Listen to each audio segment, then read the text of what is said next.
Monsieur le Président, voilà à présent bientôt un an, je perdais successivement mon bien-aimé père, puis mon cher frère, tous deux victimes de la Covid-19.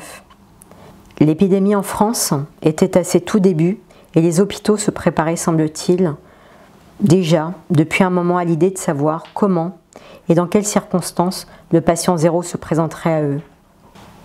Accueillis dans nos hôpitaux, dans la précipitation, la confusion et dans l'incompréhension, ils ont malheureusement fait les frais de protocoles souvent humainement difficiles à supporter et que l'on pensait nécessaires pour se protéger de cet ennemi invisible. Nous, les familles, avons souffert et continuons à ce jour de souffrir de ne pas avoir pu accompagner nos défunts dans ces moments extrêmes de leur vie.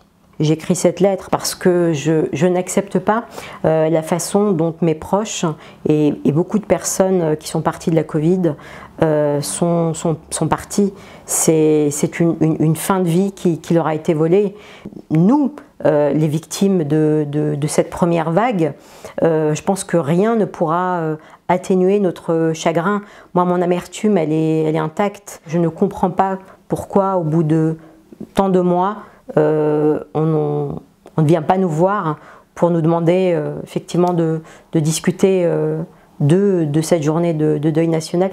Monsieur le Président, rendons-leur l'hommage que notre société, respectueuse de ces valeurs qu'ils défendaient, leur doit. Nous savons, au moment où nous parlons, que la priorité est le combat pour éradiquer ce virus meurtrier. Le moment venu, nous devrons nous pencher sur cette journée de deuil national et nous pourrons en débattre avec vous.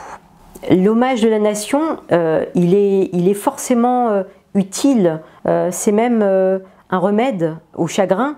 Quand on n'a pas pu voir nos morts, quand on n'a pas pu les enterrer dignement, qu'est-ce qu'on fait? On a besoin de communier tous ensemble. Nous, on a besoin du père de la nation pour nous dire, bah, écoutez, effectivement, les protocoles étaient compliqués, difficiles, insupportables sur le plan humain, sur le plan moral aussi. Je crois que, oui, dans cette idée de reconnaître que les morts sont partis seuls, eh bien ce serait un peu atténuer notre souffrance, nos angoisses. Aujourd'hui, ce sont nos proches partis dans des conditions indignes et malheureuses qu'il faut réhabiliter par cet hommage. Je vous remercie au nom de toutes celles et ceux qui croient en ces valeurs que vous défendez et tous ceux qui, en vous écoutant rendre cet hommage officiel, viendront collaborer et œuvrer à un monde meilleur. Dans l'attente de vous rencontrer, je vous prie d'agréer, Monsieur le Président, l'assurance de ma haute considération.